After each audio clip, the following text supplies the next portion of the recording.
imagine being on a date with somebody and he leans in to kiss you at the end of the night and he growls, he goes, "Rrr."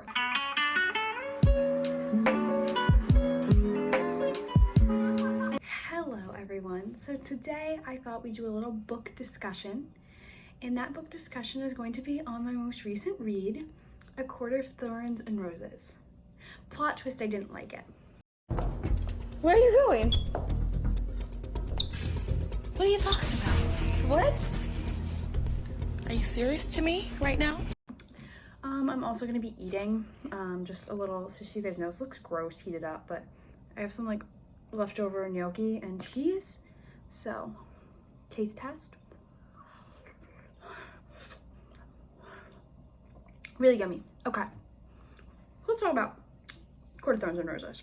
I gave it 2 stars, so let's talk about it. So obviously there are going to be spoilers for the first book, so if you haven't read it or want to read it, don't keep watching. Okay, so it starts off, the basic premise, for those of you who don't know, is this girl, her name's Feyre, she kills a fairy. Unknowingly, she doesn't realize it's a fairy, but she killed it. And,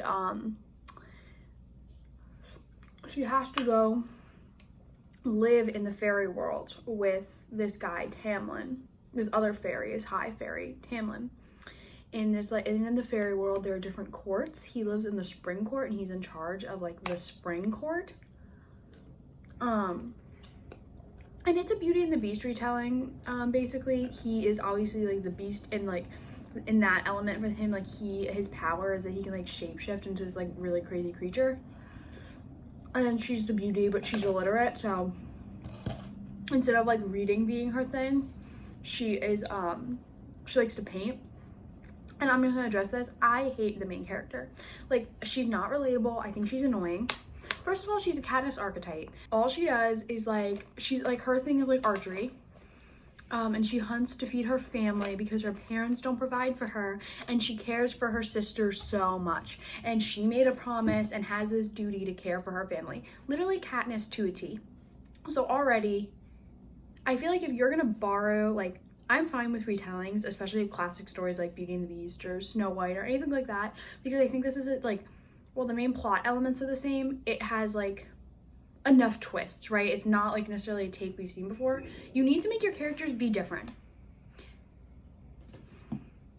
Her character was exactly the same. Like, it literally was Katniss. Like, she was not unique, but, like, whatever. And then she likes to paint, but that's also, it was such a cop-out that this character liked to paint, because anytime Sarah J. Maas wanted to describe a character, she'd just be like, I could never paint that in a million years, or that skin, I would spend hours thinking about painting it. Like, literally at one point she's at, like, the villain, like the main villain of this book, she's, like, standing in front of her, and the villain, like, might kill her, and she's like, I would never dream of painting that in a million years. I'd be too scared. Girl, you're not gonna get the chance if you don't start thinking.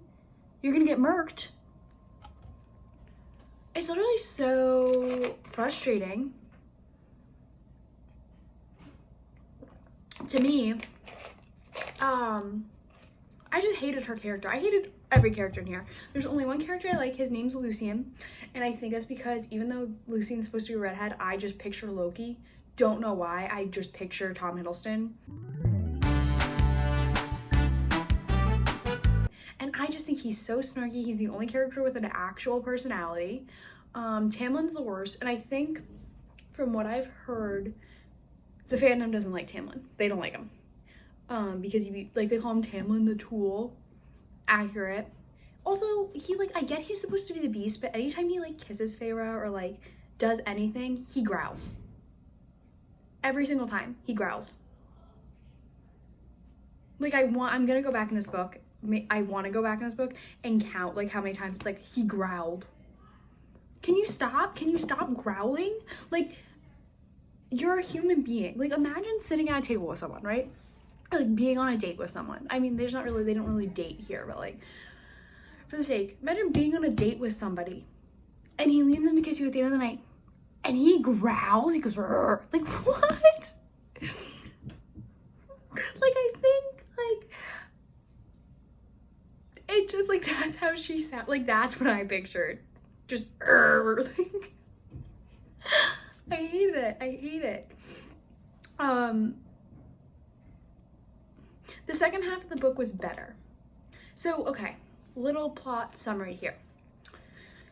Feyre goes to the Spring Court and falls in love with Tamlin. But before she can say I love you, she thinks it's like better to not say I love you. She thinks that'll like hinder Tamlin. Because they all tell her that there's this sickness called the Blight that is like destroying the lands, and it's like hurting their magic and making them very weak. So she thinks that if she says I love you, she'll be a hindrance to him, and he sends her back to live with her family in Earth, not in Earth, but like in the mortal realm. So she goes there, and then she's there for a very little bit before she's like, I need to go back. I miss Tamlin. I love him. Whatever. So by the time she goes back, she realizes the bad guy, Amarantha,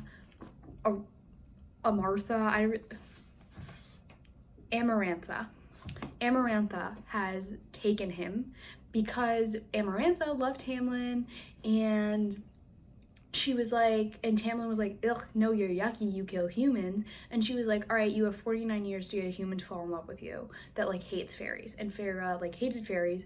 So, and she fell in love with him, but because she didn't say the magic words, I love you, this curse wasn't broken. And there was no thing as the Blight, like the curse that was placed on Tamlin and like the Spring Court prevented them from being like, hey, like if she knew about it, like it wouldn't be real love. So, yeah. She goes to Amarantha and like finds her and is like, I want Tamlin back, I want him. And you find out Amarantha basically has like control over all the fairies now in like all the different courts, and she's like, I want him and everyone freed. She's like, I want him freed. So Amarantha's like, okay, you can do like my little trials, or you can solve this riddle for me. The riddle was so obvious. Like, I'm sorry, like knowing what the book is about, it's so obvious the answer is love. But she was like, I don't know what it could be. So she has to do these trials. I think that's a lot more interesting because it's a lot more action-packed. It's not Feyre being like, ugh, paint, ugh, scenery. And like talking about her love for Tamlin, even though they have no chemistry. Like, there's no reason. Like, for me, the timeline in the very beginning of the book makes no sense. Because it's like, she hates him and she calls him a pig. But then, like, all of a sudden, she's like, and then we get along. And now we're friends, and we go out, like, hunting, and we spend time together, like, every day, and just hang out.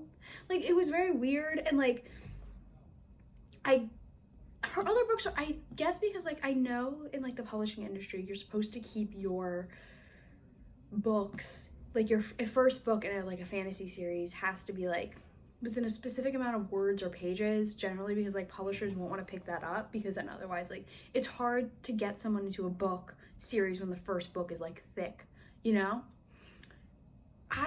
There was no chemistry, like there was no evolution. It was like, I hate him, I love him, and like it went in like a couple pages. Like there was no anything. Like he gave her paints.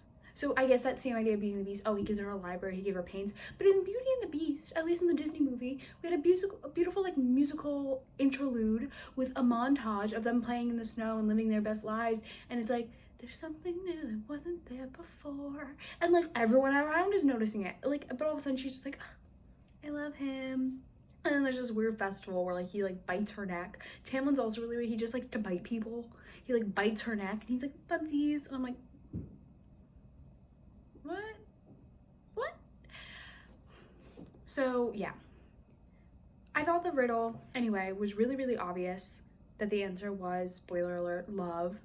And then the way it comes up, I hope I'm not like, this isn't like illegal to do, but I'm gonna read you a little bit of the passage, because when she finds out that like what the answer is, it's literally the stupidest thing. So to give context for anyone who hasn't read the book, she's getting like beat to death. Like, she's won the trials, but then Amarantha's like, well, I didn't say I'd release them immediately. I said I'd release them. So, tee-hee. Like, tee-hee, I'm gonna beat you to death. And then just, like, whatever. So, Amarantha is kicking her, like, beating her. Okay, here. So, like, she's like a bloody corpse, but she's also like looking at herself through someone else's eyes. I really don't understand that, but whatever. I gazed at Tamlin's masked face for one last time. Love, I breathed, the world crumbling into a blackness with no end. A pause in Amarantha's magic, like, the answer to the riddle, ... I got out, choking on my own blood. Is love. And then the next line is actually kind of funny. Tamlin's eyes went wide before something forever cracked my spine. Like, it's just so dramatic and like so cheesy in every way. It follows, like, it's just like a compilation of tropes, but it's meant to be taken so seriously. Like, I think it'd be better if like this was a compilation of tropes and this was somehow like poking fun at that. But like, and then at the end, okay, so at the end, she's like dead basically. Like, even though like, so she answers the riddle, and because she answered the riddle, like everyone's freed instantaneously because Amarantha said that she solved the riddle, she'd be like free instantaneously. So everyone's freed and everyone gets all their powers back. So they all use their powers to like, all the other fairies use their like powers to kill Amarantha, and like Feyre is just like there. She did. She's like, whatever.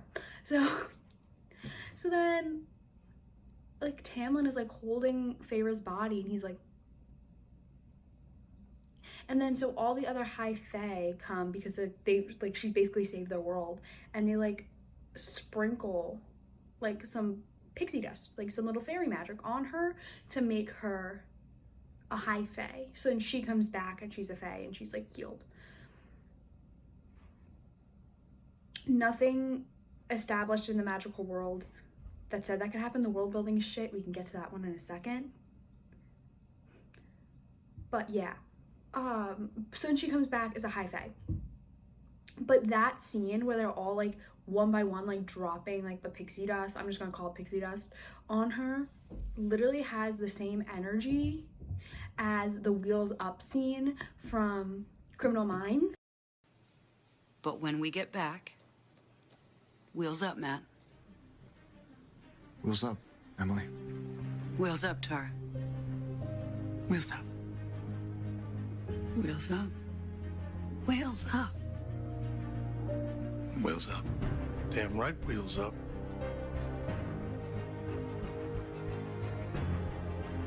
Wheels up.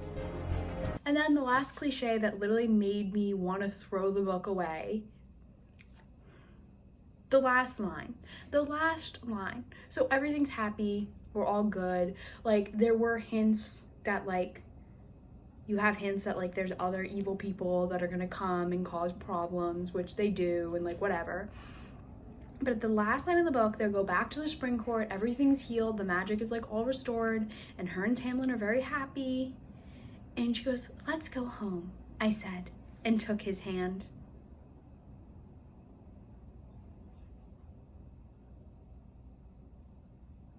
Like, I literally can't. Let's talk about world building. Yeah, I'll talk about world building first. So here's why I think the world building is crap. I think the idea of splitting things up into districts, or in this case courts, seems to just always make the most sense with a lot of young, I gotta classify this as like adult fantasy, but it happens a lot in young adult fantasy. I mean, we have Hunger Games, you have Divergent, I almost spilled this everywhere. I need a napkin. I have no problem with districts, and I have no problem with the idea of courts. And that the fact that they're all based off the seasons, and then they're all based off of, there's like night and day. I don't know. It was like, but what doesn't make sense to me, here's what actually doesn't make sense to me, right? We know that the fairy world is bigger, right? Because King Hybern, who's the other big bad guy, is out on like another continent, another area of the world. Because after the big war, they're like, things were all diminished. So I'm assuming then is when they split the whole idea up into courts. But then like the bad guy, his kingdom is called like the Dark Court, or like they're like basically called evil. Like what? I don't know, I don't like that. And then she made the Night Court inherently like seem bad, which I know based off future books it's like not. There's like an idea of a treaty, but like where is it written down? Who has the big guns? Like who has the treaty? The cauldron? There's a cauldron. It was just like I understand that a lot of these things will be explained later in the books, but she I feel like could have easily explained them there in her exposition. Because like obviously you have a character. I don't mind like the fact like we're learning through Feyre's like eyes, you know, like anything she's hearing about the fairy world, like whatever. I also feel like this is very based off like Celtic fairies and Celtic myths, also by like the names and stuff you can tell that, and like the whole like map I'm pretty sure is basically just the UK, like it looks exactly like the UK, and a lot of people have pointed that out. I just really don't understand it. The world doesn't make sense to me. It's like obviously going to be explained in later books, but like I just feel like she could have just quickly explained it now. Just giving me a little like, hey, this is what's going to happen, you know? Overall, this book just did not do it for me. I would read the others if I didn't have anything else to read, right? Like if for some reason I was just left alone with those books and that's what I had to read, sure, I'd do it. But I just don't think it's anything like really worth it. I really don't. Yeah, no. Like again, 2 stars. It's just so easy to make fun of. I think I could like it if I allowed myself to like ignore some stuff. But now that I've acknowledged it, like I can't ignore it, if that makes sense. A lot of people like this book, so if you think it sounds interesting, go ahead, give it a read. I personally would never recommend this though to anybody. So yeah, thanks for watching my video. This one was a kind of weird, but hope you enjoyed it. And if you like agreed with what I had to say about the book or didn't, let me know. And I will talk to you guys next week.